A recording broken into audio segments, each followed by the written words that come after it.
Hey kids, this is Ivan. How you doing? Well, I'm making this video with my iPad today, and I give that a shot. I know the mic's in the back, so sometimes the sound isn't as good as it should be, so we'll see how that goes. And also, it's really hard to figure out where the heck to look in this thing, So anyhow, bear with me as I'm trying this new piece of technology. And if you can recommend a good external mic for these things, that would be great. Anyhow, I've been talking with a group of friends about things like character competency and skill progression or character progression in general. And has brought up the idea that what if they started at a higher level of competency and only improved a little bit. Where's the snapshot? Where's the where's the example in fiction of somebody that progresses a lot, or somebody that you just meet that's very competent, and over the course of the fiction they really don't increase in competence very much. Maybe they have a character arc or something. And so this is more kind of like I don't want to say it's a philosophical discussion, but it's about game design. It's about choosing the right game, all that kind of stuff, or what kind of how do you want to play a certain game. But I decided I'd take a look at a couple progressions in a couple different systems. But I want to talk about, you could look at a piece of fiction, and it won't be surprising, I'll use something like Star Wars as my example here. But I was thinking about it as we were having this discussion. And there's various characters in that fiction that have very different progressions in terms of competencies.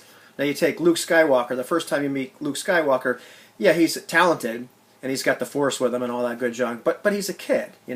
He's in serious danger when he walks into the Mos Eisley spaceport and the cantina. He can get killed pretty easy. But then, 3 movies later, you see him as this smug, confident Jedi that just struts into Jabba's, dwelling, and he's badass. So he's during that course of those 3 movies, he's undergone this serious increase in competence in a variety of skills. On the other hand, you got Han Solo. And Han Solo, he's already pretty talented when you meet him.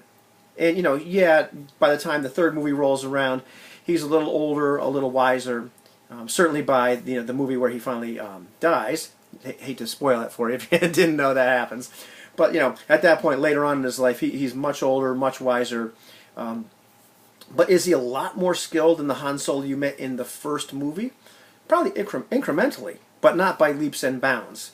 Just like any other talent that you or I or anybody else develops, a lot of the effort, a lot of the actual improvement in a talent, it happens fast. Then you look at like something like Olympics. I don't know a hell of a lot about Olympics, but I know that the difference in time between the fastest person and the next fastest person and the last person in the race usually isn't all that much. All of them are gonna mop up the floor with you or I. Well, at least to me, I'll be somewhere collapsed like halfway on the track, before I ever get to the finish line. But most of their improvement happened way in the beginning, and then it's increments after that.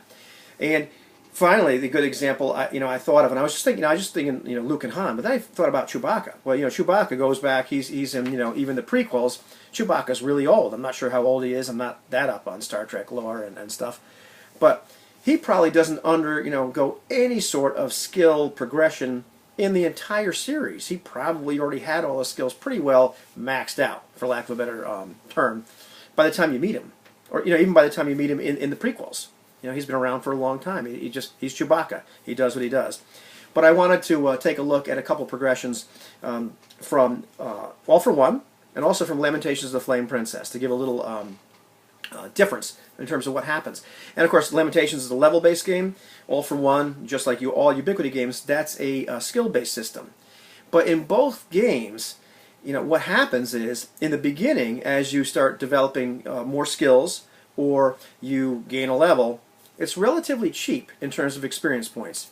You don't have to do very much in the game world to get enough experience points to increase at something and be noticeably better.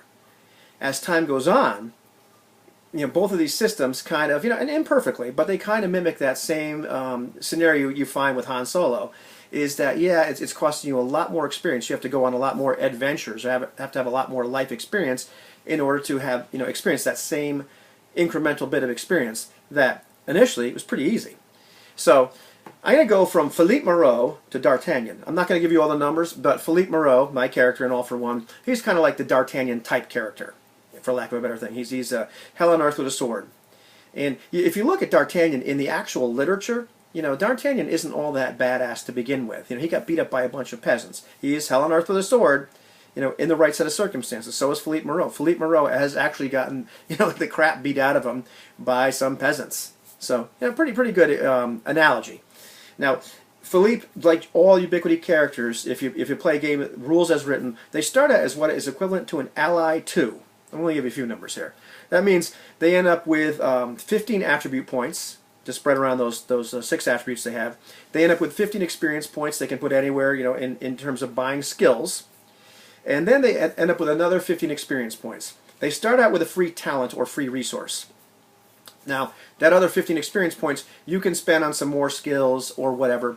Generally, everybody buys another talent or another resource, usually another talent. So that's what I did with Philippe. And actually, Philippe came with, because he was a musketeer, he came with 2 level 0 resources as well. So that kind of equals about 15 points of experience. That's a little freebie. So kind of had to throw it in here for comparison. We'll just kind of ignore that, though, because you're able to ignore it with D'Artagnan because he has the same thing going on. But anyhow, Philippe ends up, Philippe ended up with 17 skill points because I used his free 0 level skills, and when I upped him to level 1 in all those skills, I only used a half a point. That's something that shows up later on and is now canon for all Ubiquity in Leagues of Adventure. All right, so Philippe started out with a little bit more, but he was an ally too. To get him to D'Artagnan, at that point, D'Artagnan is a patron 4, which is equal to an ally 5. He has 24 points in his 6 attributes as opposed to 15, so quite a few more. He's got 30 points in all of his skills, and he has up to like 5 talents, whereas Philippe only had 2.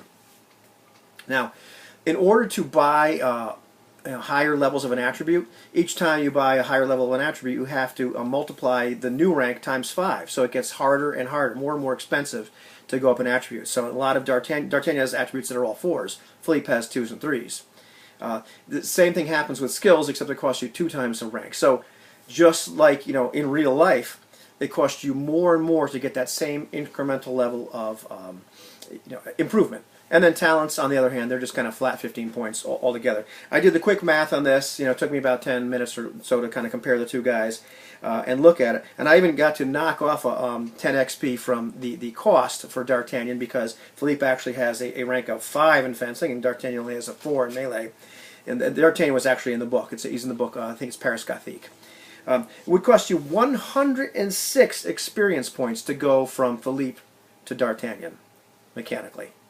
And at an average of about 4 or 5 XP per adventure, which is kind of what we've been doing. We've been like maxing out our XP. So for the most part, we've been getting 5. That's going to take you a little under 22 sessions to get to D'Artagnan.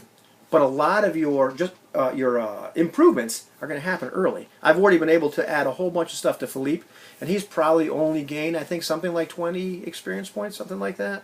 And I've been able to improve him rather significantly. So then you got some resource points too, so maybe it's closer to 30. But the point is, I'm doing a lot. Philippe is doing a lot of his growing right now. I didn't take a snapshot of where he is right now because he's not the same character that he was when I brought him to the table. He's improved a good chunk from start till now for very few experience points. As we go on in sessions, like should we, fingers crossed, if we end up playing this campaign for a good long time, like 20 sessions, it's going to cost a lot. It's going to take me a lot more time to improve anything with Philippe. So, just like in real life, Ubiquity kind of mimics that. But you get to kind of piecemeal things out. Now I'll take a look at something like Lamentations of the Flame Princess. And this is something I wanted to do a kind of a breakdown for a while. So I played around, did sort of this breakdown of how many experience points various things would cost. And this is just completely just messing around the numbers for like 15 or 20 minutes and coming up with an idea. I used Lamentations of the Flame Princess because it has a really easy to follow experience point system. It's really clean. The ratio that the classes need for experience stays the same the whole way up. But I had to figure out a couple things. A magic user needs, numbers are important, but a magic user needs 2250 to go from 1 to 2. An fighter needs 2000. A cleric needs 1750. And a specialist, which is what the thief turned into, needs 1500. So I had to figure out what in the world do all these various improvements in the character you get in a level. What if we could split them up and you could buy them separately? What if this was no longer a level-based system? Maybe it's a class-based system. Maybe not. but it's no longer a level-based system. You can piecemeal and buy these various skills. What would or various pieces of improvement? What would those things cost? And so this is kind of imperfect, but I messed around a little bit, and so I'll give you the numbers really fast. It doesn't really matter what they are, but I figured, well, the hit dice for the magic user is a D4. It's D6 for the cleric and the thief, and it's D8 for the fighter. So I figured, okay, well, a D4 hit die is going to be X, so that's going to be worth 450 experience points to go from first to second. All right, a fighter has twice that, so he has to spend 900 experience points to get that D8 hit die, and the cleric and the thief, or specialist, have to spend 675 experience points to get that the D6 hit die. Then I had to look at, like, where do they experience improvement in saving throws? And so this is a really, just kind of ballpark, pretty close. It boils down to, like, every level, the fighter improves by about 3.5 save points. If you look at the whole chart, I don't want to go into all of it, because it's too much math and going to bore you to tears. Whereas the other three classes, improved by about 2.5 save points. So I messed around with some numbers and said, I figured, okay, every save point improvement is going to be worth 150 experience points. So to improve by 2.5 save points is going to be 375. If you're one of those three classes, and the fighter, he has to spend 525 to improve his 3 save points. Of course, I suppose in this perfect world where you're going to split all these things up, you can just spend 150 XP to improve by 1 save point. Put it wherever you want to. Why not? Then I figured out what are the other class abilities. There's only a couple things left, really, or one thing left for each class. Magic user. Increasing a level, getting another magic user spell, really expensive. It's going to cost you 1,425 experience points, a whole lot. Fighter going up by attack bonus of +1, it's going to cost you 575. A cleric getting a cleric spell, not very expensive, it's cost you 700 experience points. You're not quite as cool as a magic user in that regard. And a thief, well, a thief gets 2 extra spell pips. He gets to increase 2 of his D6 skills by 1 pip. So that's 450. That's all the experience points he's left with after buying his hit die and his saving throws. So those only cost 225 each. Great. So if you're playing Lamentations of the Flame Princess now, you can decide, what am I going to spend my experience points on? Fantastic, right? Well, here's the kicker. As you go from level 1 to 2 and level 2 to 3 in that game, not to bore you with class and level type stuff, mechanics too much, those are equal. So the fighter needs 2,000 to go from 1 to 2. He needs another 2,000 to go to 3 from 4. After that, going up from there, or 1 to 2 and then 2 to 3. Yeah, there you go. At 3 to 4, now it costs him 4,000. 4 to 5 costs him 8,000. So all of a sudden these things start doubling every level. So what does that do to the cost of these? If you piece this all out, what does it do to the cost of everything?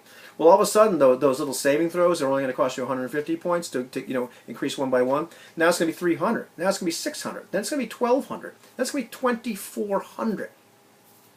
So you get to this point. You have to buy 2 or 3 of them before it increases again. But there's this point where, as a magic user, it's going to be cheaper for you to buy that spell. If you had just held off and I say, I don't want to increase my get more spells, I want to increase my saving throws. All of a sudden, it's going to cost you more to do that than it would to simply buy another spell. So there comes a point, and this is a defense of class and level-based systems, but there comes a point where it's cheaper, both in Lamentations and the Flame Princess and in Ubiquity, to increase laterally and just go wide, as opposed to getting better at one particular thing, and with the exclusion of everything else.